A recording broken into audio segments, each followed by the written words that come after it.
জয় মা। কৃপাং কুরু মহাদেবী সুতেষু প্রণতেষু চ চরণাশ্রয়দানেন কৃপাময়ী নমস্তুতে। স্বামী পূর্ণাত্মানন্দ মহারাজের লেখা চিরন্তনী সারদা নামক গ্রন্থ থেকে আমাদের পাঠ চলছে জীবনী যাঁর বাণী। আজ চতুর্থ দিন পাঠ হচ্ছে। আজ বিংশ শতাব্দীর শেষ দশকের দ্বার প্রান্তে দাঁড়িয়ে গভীরভাবে একটি বিষয় স্মরণ করার সময় এসেছে। পাশ্চাত্যের প্রভাবে হোক অথবা এদেশে নারী প্রগতির কল্যাণেই হোক, ভারতীয় নারীর একটি উল্লেখযোগ্য অংশ আজ সমাজে মাথা তুলে দাঁড়িয়েছেন। জীবন ও জীবিকার প্রায় প্রতি ক্ষেত্রে নারীর শক্তি ও যোগ্যতা অবিসংবাদিতভাবে প্রতিষ্ঠিত হয়ে গেছে। নারীরা প্রমাণ করে দিয়েছেন তাঁরা প্রতিটি ক্ষেত্রে পুরুষের সমকক্ষই শুধু নন, শ্রেষ্ঠতরও হতে পারেন। কিন্তু সমস্ত কিছুরই দুটি দিক থাকে, ভালো ও মন্দ। নারী প্রগতির বিষয়টি একদিকে যেমন আশা আনন্দ নিয়ে এসেছে, তেমনি অন্যদিকে উদ্বেগেরও কারণ ঘটাচ্ছে। প্রগতির নামে বর্তমানে অনেক আধুনিক নারীর মধ্যে স্বেচ্ছাচারিতার মনোভাব জাগছে।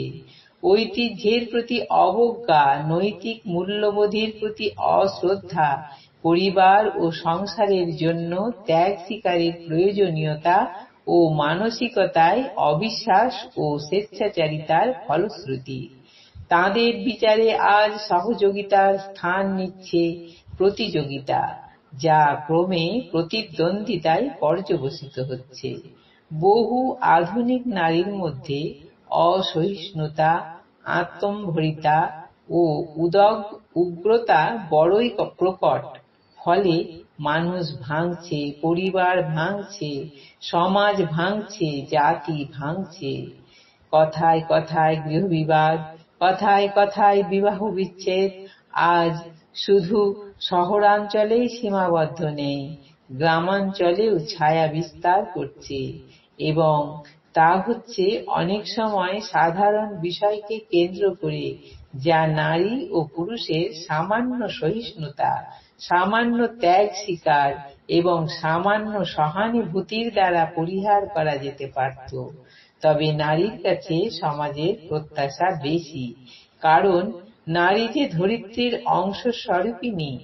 সুতরাং নারীর কাছ থেকে যে ত্যাগ স্বীকার, যে সহানুভূতি, যে সহিষ্ণুতা অপ্রত্যাশিত ও আকাঙ্ক্ষিত, তার অভাব সমস্যাগুলিকে তীব্রতর করে তুলছে। প্রত্যেক নারীর মধ্যে থাকেন একজন জননী, একজন পত্নী, একজন কন্যা, একজন ভগিনী। এই ভাবগুলি নারীকে পরিবারে ঐক্য বিধায়ী শক্তি, সিমেন্টিং ফোর্স হিসাবে প্রকাশ করায়। ওই ভাবগুলি ছাড়া পরিবার গঠিত হতেই পারে না। আজ শুধু ভারতেই নয়, বাস্তব পরিস্থিতি বলছে যে সারা পৃথিবীতেই নারী এই ভাবগুলির মাধুর্য হারাতে বসেছে।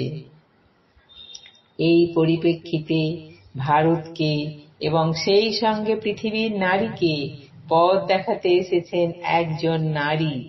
আমরা অবশ্য এখানে আমাদের ঘরের কথা, অর্থাৎ ভারতের কথাই ভাবছি।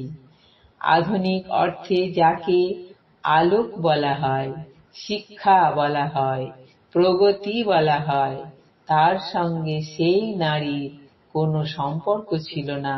সম্পর্ক ছিল না স্বাধিকার প্রমাণ প্রতিষ্ঠার আধুনিক অগ্রবর্তিনীদের আন্দোলনের সঙ্গেও।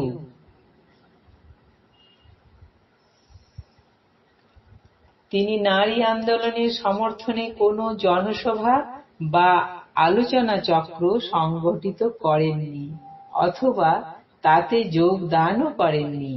পত্র পত্রিকায় লেখনী ধারণ করেননি। প্রচার মাধ্যমগুলিতে বক্তব্য স্থাপন করেননি। তাঁর নিরক্ষর দরিদ্র পিতার স্নেহে শৈশব অতিবাহিত করেছেন। নিরক্ষর দরিদ্র স্বামীর সাথে তিনি তাঁর যৌবন অতিক্রম করেছেন। একটিও সন্তানকে গর্ভে ধারণ না করেও বহু সন্তানের শ্রদ্ধায় বার্ধক্য ও শেষ জীবন কাটিয়েছেন। প্রাচীনপন্থী গ্রামীণ সংস্কারাচ্ছন্ন শাশুড়িকে তিনি অন্তর দিয়ে সেবা করেছেন। স্বামীর ভাই, ভাইয়ের স্ত্রী ও পুত্রকন্যাদের সঙ্গে গ্রামের বাড়িতে স্বচ্ছন্দে থেকেছেন। কলহপ্রিয় ঈর্ষাপরায়ণ একাধিক ভাই, ভাইয়ের স্ত্রী ও পুত্রকন্যাদের সকল সংকীর্ণতা সহ তাদের ভালোবেসেছেন এবং শেষ দিন পর্যন্ত তাদের কাছে সর্বাপেক্ষা শ্রদ্ধার আসনে আসীন থেকেছেন। এটা কিভাবে সম্ভব হয়েছে? সম্ভব হয়েছে একটি দুটি মন্ত্র অনুশীলনের জন্য।